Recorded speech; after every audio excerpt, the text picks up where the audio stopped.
Assalamu alaikum, welcome to RSC lecture 1 for week number 2. I hope all of you are doing well and safe from epidemic. This will be our fourth lecture and that is it will be the first lecture of the second week. I welcome you all in this session. My name is Dr. Muhammad Shamul and the topic is related to multi-pressure system. Earlier we have discussed two other systems, that is we have discussed a single compressor and two evaporator system, and we have discussed a one compressor and one evaporator with intercooling and flash tank removal. So this one will be two compressor and two evaporator with intercooling and flash gas removal. So we are going to discuss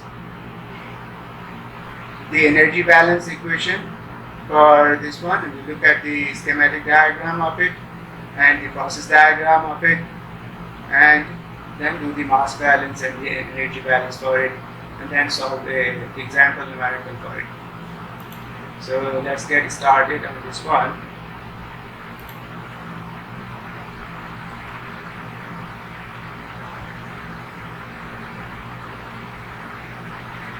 Two compressor and two evaporator system. So as you can see in the diagram here, we have a low stage compressor and a high stage compressor, and then the condenser, the evaporator, high temperature evaporator and low temperature evaporator. So two evaporators with a flash tank and intercooling. So the refrigerant from high stage compressor will go into the condenser, and from condenser it will be split into two portions. One will go into the low temperature evaporator and the other portion will go into the flash tank. So what goes into the high temperature evaporator, it will absorb some heat from the surrounding, and then it will come out of the evaporator and it will mix with whatever is coming out of the flash tank, and then it will go to the high pressure, high stage compressor. The second part, which is coming to the flash tank, so part of it, the whatever is the vapor in it, the flash gas in it, will be removed immediately, and it will go and mix with the what's coming out from the evaporator, high temperature evaporator, and from here liquid refrigerant will go into the second evaporator, which is the low temperature evaporator, and then after absorbing some heat it will go into the low stage compressor, and from there, from the outlet of the low stage compressor, it will go to the flash tank, and in the flash tank it will be dipped inside the refrigerant, inside the liquid refrigerant, so it will get cooled, and then it will start bubbling up. The vapor which is coming from low stage compressor will be bubbling out from this liquid and then go into the come out of the flash tank and will mix with the first evaporator vapor, whatever is coming from here, and all of them will combine at state 3. State 3 is basically the inlet of the high stage compressor. So as you can see, the mass of evaporator 1 is what is coming out from the flash tank, that is m.7, m.8, m.1, m.2, they're all the same. m.7, m.8, m.1, m.2, they're all the same mass. Okay, and then m.3, m.4, m.5 are the same. m.3, 4 and 5 is the same, which is passing through the condenser, passing from the high stage compressor and then to the condenser. It is same. But I want you to pay special attention here that what is coming out of the flash tank is not just what is going from here, from low stage compressor into the flash tank, but there is a flash gas removal here. Whatever after the refrigerant which has gone to first evaporator, this one here,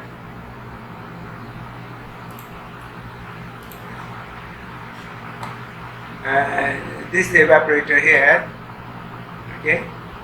The remaining which is coming here, the remaining which will be coming into the flash tank, it will have both. It will have liquid refrigerant and some vapor. So that vapor will be get separated here, and it will travel in this direction, okay, in this direction.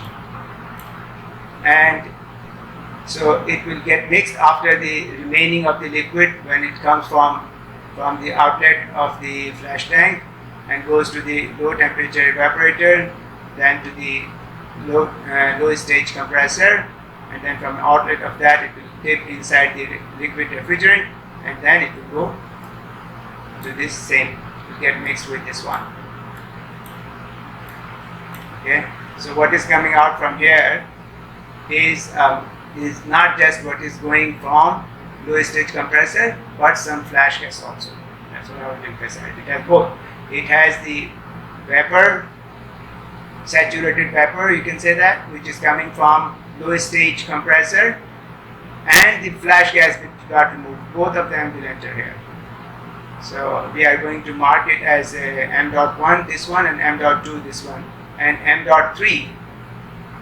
M.3 is the mass of the high stage compressor, which will be the total of all this. What is coming out from the evaporator 1, which is coming out from the low pressure compressor, and what is getting separated in the flash tank. It will be a mixture of all three of them.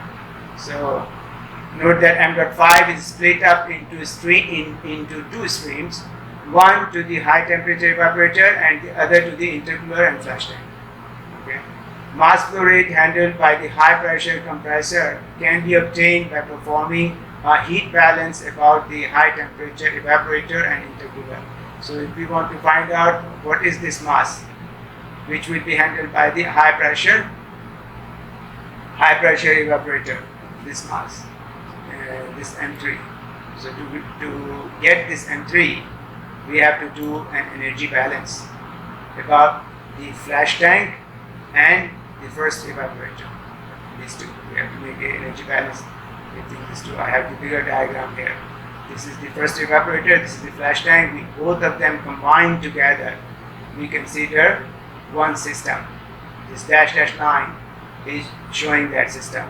So if we want to do an energy balance, that is whatever energy is coming out should be equal to whatever energy is leaving this system.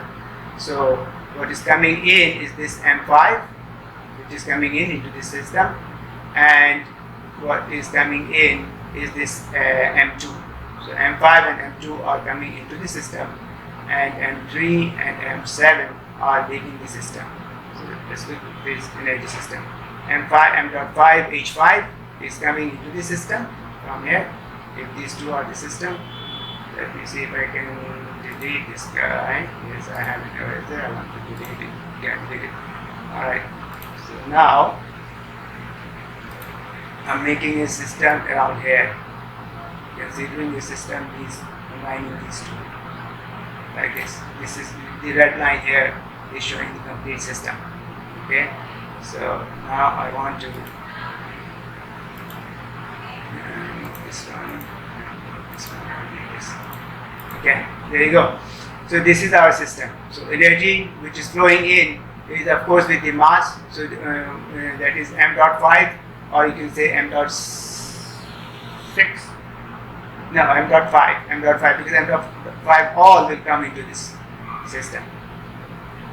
Even after it splits, like 6 here and 6 here, even then it will be coming into the system. So M.5, the entire M.5 is coming into the system. So M.5 H5 is coming into the system, and M.2 H2 is coming into the system. Okay, so these two are plus this evaporator will be absorbing some heat from the surrounding, because it's an evaporator, so it will absorb heat from the refrigerator box, you can say that. So it will be absorbing some heat from here. Okay, so that heat has to be accounted for. Okay, like this evaporator, it says 200 kilowatt that it is absorbing. There is refrigerating capacity, so it will be absorbing 200 kilowatt from the surrounding medium. So these three energy, M.5H5, Q.L, HT, high temperature evaporator, the refrigerating capacity of the high temperature, that heat will be coming in, and M.2H2 that is coming into the system. What is leaving the system is this M.3 and H3 is leaving your system, okay, and plus M.7 H7 and M.7 H7, this is what leaving your system. Okay, if we do this energy balance and we know that M.5 and M.3 are same, so I can replace here M.3 H5, alright, and here M.2 and H7 will be same. M.7, the mass at this point and the mass at this point will be same. Of course, whatever mass is leaving from the flash tank, it is the same mass which is traveling to evaporator and to the low stage compressor. So M.7, so we are going to replace that one. And COPR is Q.L divided by the work required by the compressor. So Q.L will be low temperature evaporator plus high temperature evaporator, these two, refrigerating capacity of these two, and then work required by these two compressor. Low temperature compressor, high temperature compressor. Okay, replacing the equations for them, M.1 H1 minus H8 and M.6 HT into H3 minus H6 divided by the two compressor work. Okay, so I hope you understand these equations.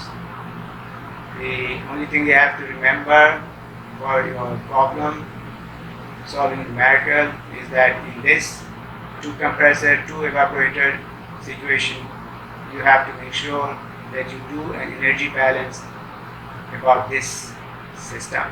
You need to do an energy balance about this system, which is a combination of the first evaporator and the flash tank. If you do that successfully, the rest of it is very easy. Alright.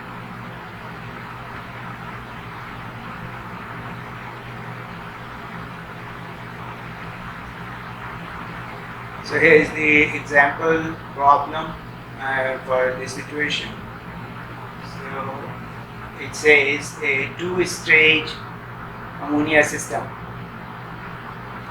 The two-stage ammonia system is using flash gas removal and intercooling. So the refrigerant is ammonia. Okay, and so we will be using the chart and the graph table and the chart for the ammonia. And as you know, for ammonia you have saturation table, but you do not have superheated table in your handout. So for superheated condition, we have to use the chart. So it's a same scenario as I was explaining in the previous slide. It's a flash tank. Okay, we will have here flash gas removed, and then the vapor from the low stage compressor will be dipped inside the refrigerant. It will cool down, and then it will come out here again.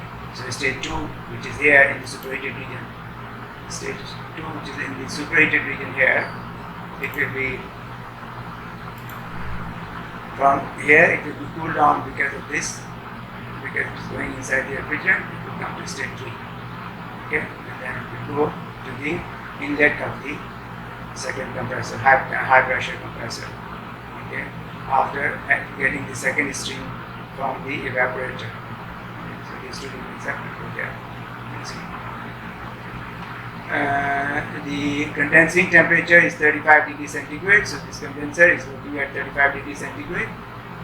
The saturation temperature of the intermediate temperature evaporator is 0 degrees centigrade. So this one is 0 degrees centigrade, and the capacity of 150 kilowatt. cooling capacity or refrigerating effect produced by this evaporator is 150 kilowatt. The saturation temperature of the low temperature evaporator is minus 40 degrees centigrade. This one is at minus 40 degrees centigrade, and its capacity is 250 kilowatt. Okay. What is the rate of refrigerant compressed by the high stage compressor? What is the rate of refrigerant compressed by the high stage compressor? This is the high stage compressor, and the mass it is compressing is m.3. So what we need to find out is what is m.3. Right. So the saturation points are 0.1, 0.3, 0.5, 0.7. These we can find out from the table. But for the superheated points 0.2 and 0.4, we have to use the chart for that. Okay, let's take a look. Here, so given is refrigerating capacity of high temperature evaporator at 0 degree centigrade. Q dot LHD is 150 kilowatt. We can use that to find out what is m.1. Okay, and then refrigerating capacity of the low temperature evaporator at minus 40 degree centigrade is Q dot L, and LT for low temperature 250 kilowatt, because this refrigerating capacity is given, and we can find out what is the H3 and H6, and what is H1 and H8, so we can figure out what is the mass flow rate, because Q this one will be equal to H3 minus H6, and Q dot of this one will be equal to H1 minus H8, because we will be finding these out by the table, so we will be able to find out what is these two mass, but we need to find out what is the mass at m.3. Okay. Condensing temperature is 35 degrees centigrade. Find out the rate of refrigerant compressed by the high stage compressor m.3. Right. So that is what we need to find out. So moving on, as you can see, I have redrawn that process diagram here. So the low temperature evaporator at 250 kilowatt, it is producing 250 kilowatt, and high temperature evaporator producing 150 kilowatt. Okay, this is the information here. H1 is this one here, which is saturated vapor at minus 40 degrees centigrade. I have copied this from the original table, this data which is required here, these 4 lines from the original graph here. I don't think that you can see it here, that's why I need to copy it. So first one was what? Minus 40 degrees centigrade. So if you look up minus 40, which is right around, and I can't see it right here, let me mark it for you. Minus 40 right here. Minus 40 degree right here, and we need what? HF or HG. We need HG. HG right here is 1407.76. So if I go back, I have copied the same table. It is 1407.76. So H1 is 1407.76 kilojoule per kilogram. H3 is again Hg at 0 degree centigrade. Hg at 0 degree centigrade. 1462. As you can see, it is 1462 right here.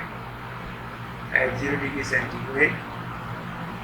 Let me pick up my pen with a different color. Okay. Okay. There you go. At 0 degree centigrade, right here is 0 degree. Right here is the 0 degree centigrade, and we are looking at 1462. If you can see it, I don't think that it is visible to you, but if you can see it, it is 1462.24.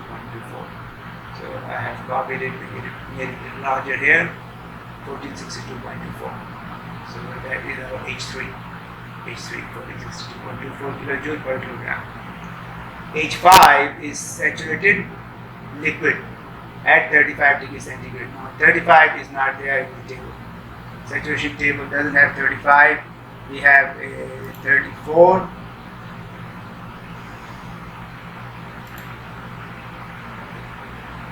We have 34 degree right here and 36 degree. So we have to take an average of the two, or you have to interpolate either way. So the value will be these two here. No, not that one, sorry. Let me check here that because this is HF. I don't need HF.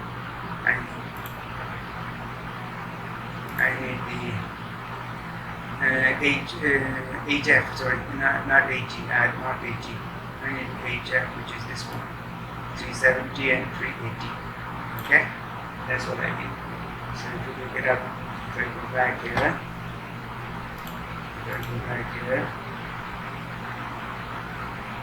and these two. So I need from 361 and 370. So if I interpolate for 35 degree, then I will get H5 as 366.08 kilojoule per kilogram, and H5 and H6 will be same. H5 and H6 will be same. Okay, H5 and H6 is same. H5 and H6 will be same because they are isenthalpic process. Okay, constant enthalpy process, 5 to 6. So H5 and H6. Now H7 is again saturated liquid at 0 degree centigrade. So that should be right over here. 0 degree centigrade, saturated liquid 200 right here. So you cannot touch it here. I think that we don't need to touch it right now. So 0 degree centigrade. 0 degree centigrade is this point here, the green one, and 200 is this one. We check at 200. So that is H7. And H7 and H8 are same because they are constant enthalpy process. So H7 and H8 are same. Now for these 2 points which are into the superheated region, for point 2 and point 4 we have to use the chart. Point 2 and point 4 we have to use the chart. So we are going to draw this thing on our psychometric chart, draw this process on the psychometric chart with 35 degree centigrade and 0 degree and minus 40 degree centigrade. So let's go and check it out how we do that one. So this is the 35 degree 1.5 maybe 1.3 saturation pressure. You can look it up in the table. This is for ammonia R717. So I draw that line, that horizontal line for the condenser pressure or condenser temperature. Then this is the high temperature evaporator, which is close to 0 degree. Okay, this red line is at 0 degree centigrade. So the constant temperature line is this way. Let me show you. There you go. Constant temperature line.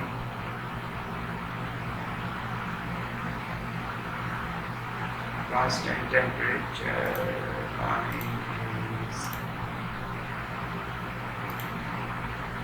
constant temperature. These are the constant temperature line. It goes, let's say I pick up 40 degree here.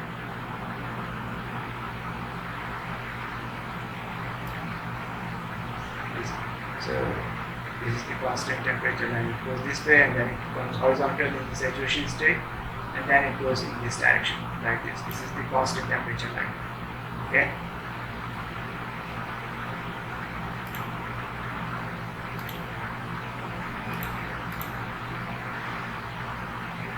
So at 0 degree or the high temperature evaporator. So I draw this red line here, and this is the low temperature evaporator at minus 40 degrees centigrade. Okay. minus 40 degrees centigrade. This is the minus 40 degrees centigrade line which is coming from here. Minus 40, if you can see it here right there, minus 40 degrees centigrade. So it's coming this way and then it will become horizontal, constant temperature, and from here it's not visible but it will go somewhat like this. This is how it will go. Okay. Constant temperature line are like coming in this direction, vertical first, then it becomes horizontal and then it goes in this direction. Alright. So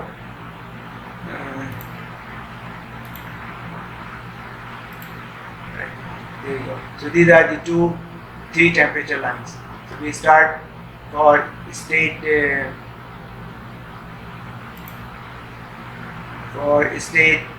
let's go back. Okay.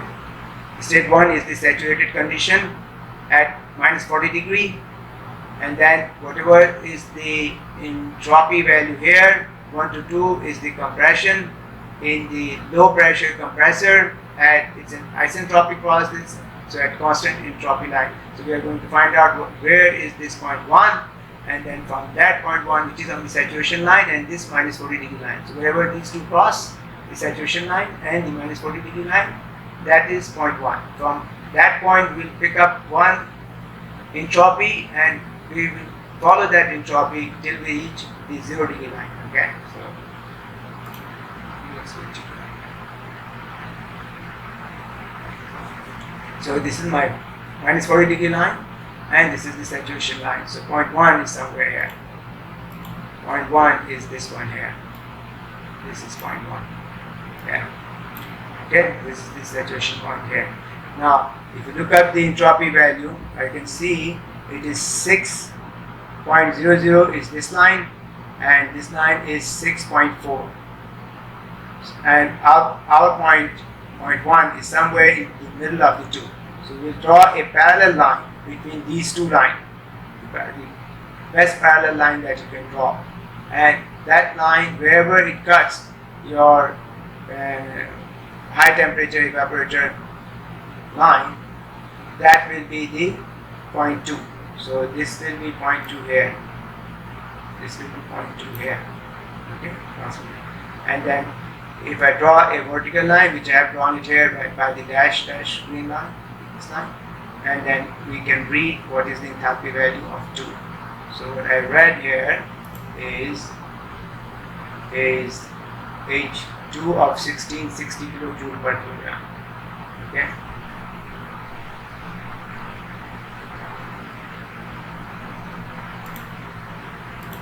(1660 kilojoule per kilogram) is what you will read from the.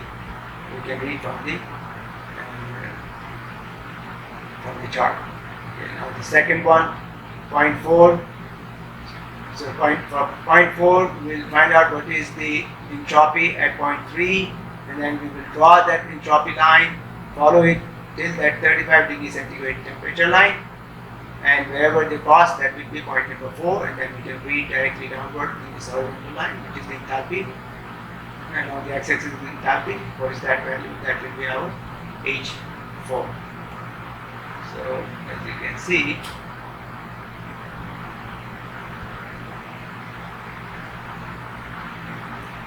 so this will be the point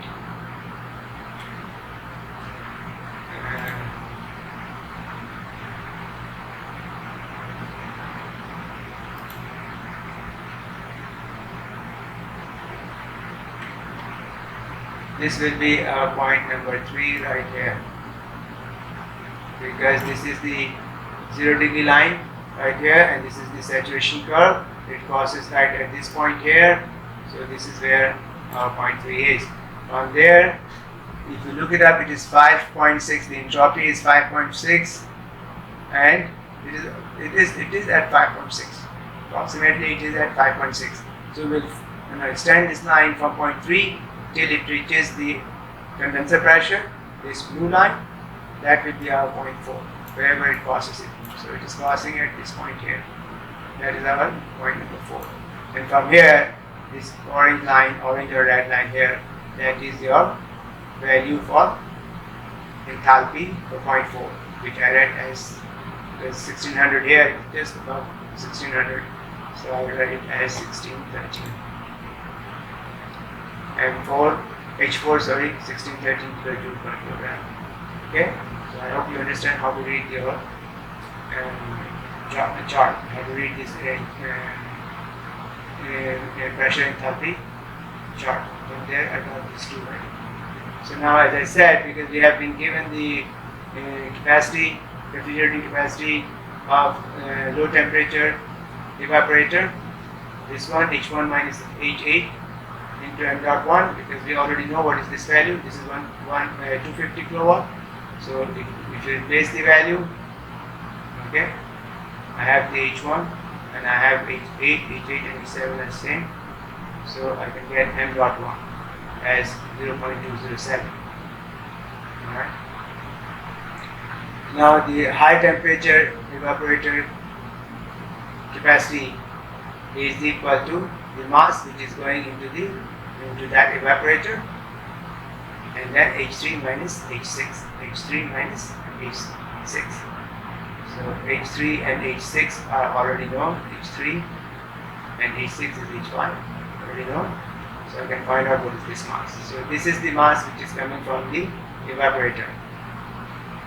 This is the mass which is coming from this evaporator, M6. Okay. Get into it and then come out from there.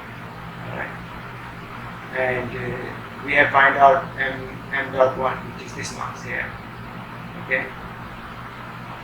We have found out m dot 1 and m dot 6. But we need to find out what is m dot 3. The mass which is dealt by the high pressure compressor. Okay, that's what we need to find out. So for that we have to do an energy balance on the high temperature evaporator and the intercooler, as I discussed before. So the energy balance equation will be this one. Okay, here m dot 5 and m dot 3 are same. If you look it up here, m dot 5 and m dot 3 they are same. They should has to be same. Okay, this is 3 here. Okay, this is 3 here. This is 3 here. The same mass is going into the high pressure, high stage compressor, and then it will come out. Same mass will come out, and it will go to the condenser, and same mass will come out here. So m dot 3 and m dot 5 has to be same. Alright, so m dot 5 and m dot 3 is same. So I can replace this m dot 5 here with m dot 3, and m dot 2 and m dot 7 are same, as you can see in the diagram.